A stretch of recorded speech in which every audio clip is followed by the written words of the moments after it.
Welcome everyone. If you've read the title, then you know that today we are redoing my office. I use the term office very lightly because my office shares its room with the kitchen. In fact, it is from this wall to this refrigerator, which you can hear buzzing.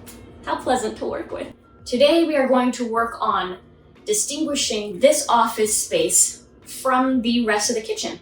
And I still want it to meld with the kitchen flavor, as it will. But as you can see right now, I kind of went overboard. There's just like a lot of decor. I put up shelves, I put some stuff on there that I thought was kind of, I don't know, maybe library-esque or Victorian-esque. I don't want that anymore. There's just too much chaos, and I want to streamline things down so that the chaos in my brain is not reflected, in my workspace. So we're going to focus on a couple of DIYs.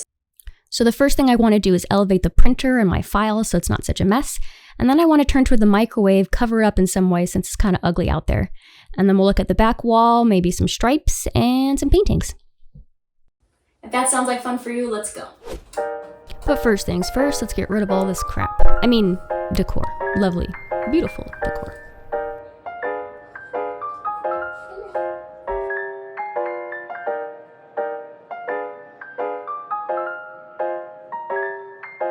Let's up the octane.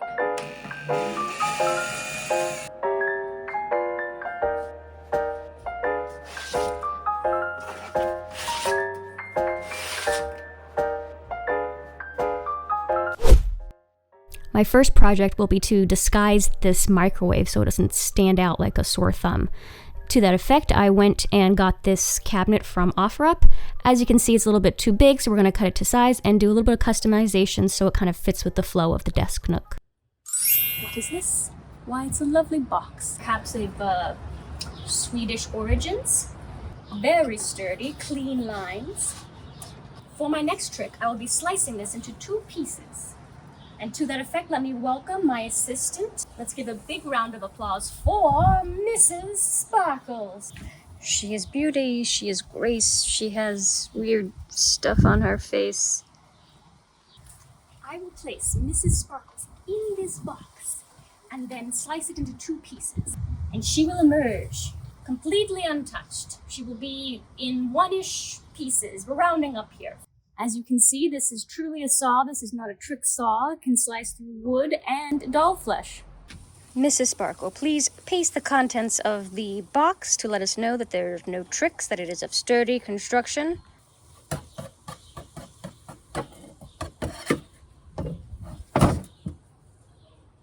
I'd say it's great.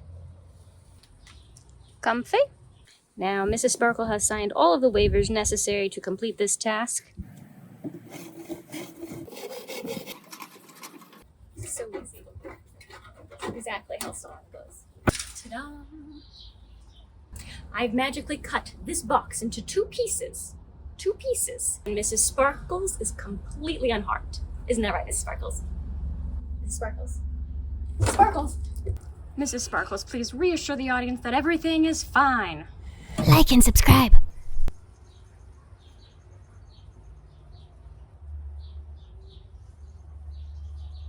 It appears Mrs. Sparkle has lost a leg, but I have assured her she will be fine as she has her own stand that comes with her, so let us proceed. And aside from a little doll bloodshed, here she is, finished cabinet. To complete this project, I actually used the very back panel, which is a light kind of hobby board, and I painted it white, added this gold handle that actually matches the cabinets on the right-hand side, some hinges, and then it's a pretty light door. There's a little bit of a magnetic clasp that I added here, or magnetic latch, and then I used a divider here to cover up the microwave over there, and on the left-hand side, I kept all my auxiliary backup cleaning supplies. Nice and neat. It just makes this place look less, overwhelmed with stuff. Hello. I've removed everything, and we are going to start off with a blank slate. As you can see, I've already painted this wall with a base coat of like a warm white. This, I believe, is called White Veil by Sherwin-Williams. And we're going to do some stripes, actually, which I thought would be fun. And I don't really know what I was thinking because precision is like not my thing. I want to start off with the color right here, then white, then green, then white. Oh, it's green, by the way. We're going to do like 5-inch stripes since I've measured this section out. and it was 50 inches. Since I have the base coat going, it's time to measure out the vertical stripes. Here's where the fun begins. I'm going to create something called a plumb line, which is essentially a piece of thread, and then you put a weight at the bottom. So in this case, I'm going to use a washer, and I'm going to pin it at the top at 5-inch intervals, following it up with some painter's tape, and then we can actually paint. And hopefully this won't take longer than a day. So I've taped it at the 5-inch mark. The only assumption I'm making here is that this side wall is true or straight and plumb, and it's probably not, but it's okay because this plumb line will be straight and I will base the rest of them off of this, and I plan to use a level to further verify, trust but verify. Okay, it may be hard to see, but this is the plumb line, this black one, and I tried to follow this as closely as I could with tape. Most eyes that are going to be looking on this, i.e. mine, are not that sophisticated, so I don't think it matters if the stripes are not like 100% stripey, vertical. It could be Pisa. I could deal with some Pisa stripes. So I've marked these to be the areas that I do not paint. Those are just reminders for myself. This will be green, green, green. Stay that nice white. Are you guys ready to see the color that I've chosen? Ooh. Look at that. I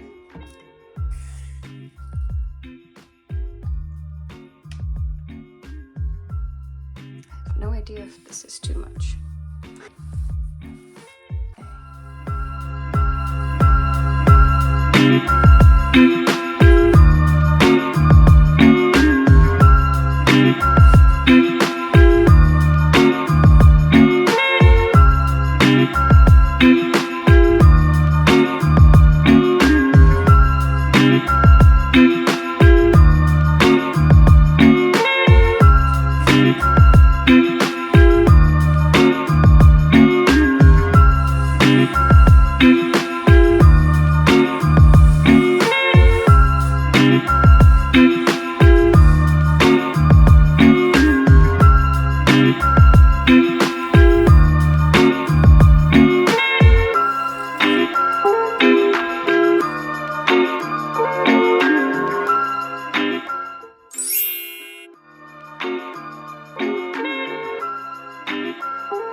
So I added another shelf to this little nook that I've eked out here. It's got my trash can. These shelves hold file folders that contain trash bags and other sort of cleaning supplies. Keeps it all close to the wall and sort of disguises it since everything is white. At least that's the intention. Now we shall turn to some desk organization. I kind of want something to put some monitors on top to elevate everything and make things look a little bit neater. Okay, so I went to Lowe's and I bought a large piece of wood. This is a car going by. Okay, but this wood is actually 12 inches in width, probably a little bit less than that because it's like a nominal thing, and then it's also 46 inches. So you could do the same thing to your custom length, and this piece cost me about $18 with the cost of lumber today, so it's still cheaper than me buying like a $40 one, and all I have to do is sand it up, put some pocket holes in the bottom and the top, glue it, sand it, stain it, polycoat. We're done. Custom.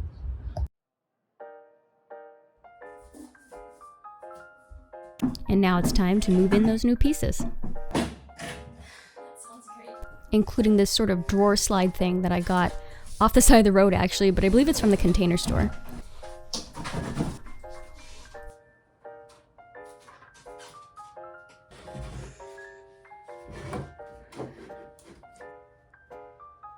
It's not great, but it's better. I got these little plastic crates from Daiso. I think they're a dupe of the Urban Outfitters and a lot cheaper. And then I just spray painted them a nice sage green to match the wall.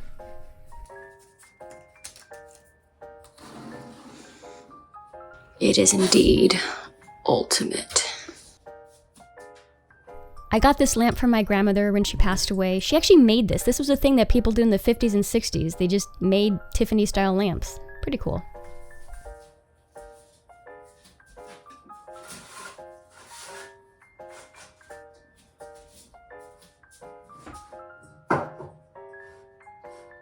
Here's some faux greenery. Hopefully one day it will be real.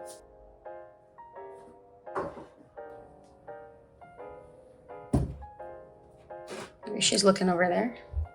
Maybe she's looking at the boobs, like double take.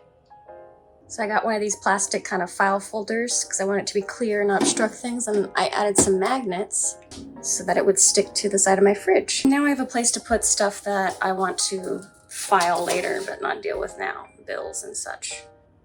Look how responsible I'm being. So I'm playing around with the idea of, you know, adding a frame here. Again, I just put some magnets on the back and just makes this area look a little bit more homey, you know, a little bit more lived in, and not the side of a refrigerator, but almost like the side of a wall. So this is Peter, according to the back. And now I can create this whole narrative about Peter as my long lost child from the 1910s. Or maybe he's my long lost grandfather. Is he lost if I have a picture of him? I don't know. Okay, he's here. It adds mood. And now this wall. We need to put something up here.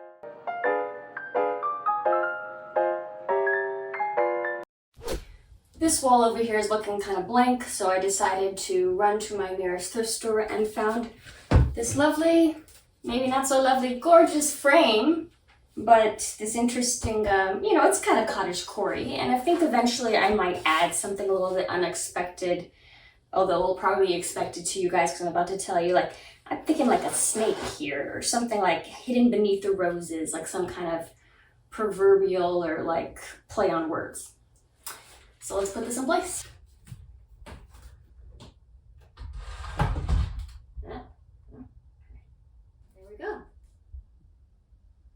Now, I know what you're thinking, this looks a little high. It is that eye line, so it's good for like typical, you know, placement. But also I'm getting a monitor here, and so it'll overlap it a little bit. So that's why I even have this ledge to begin with. We'll have a monitor, so I can tuck this away. So it all makes sense up here.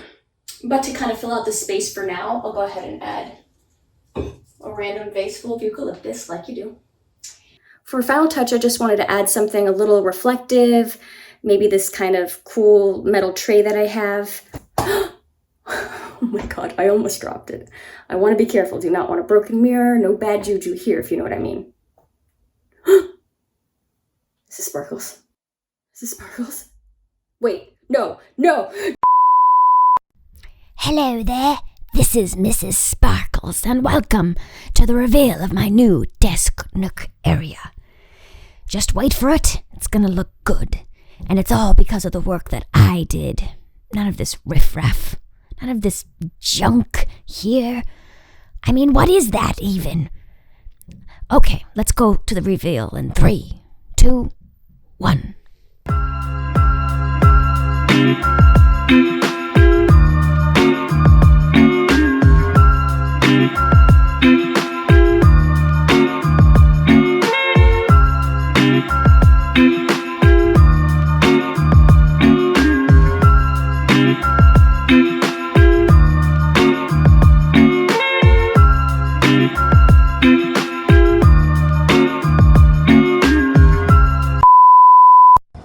Have you ever amputated a doll? It's creepy.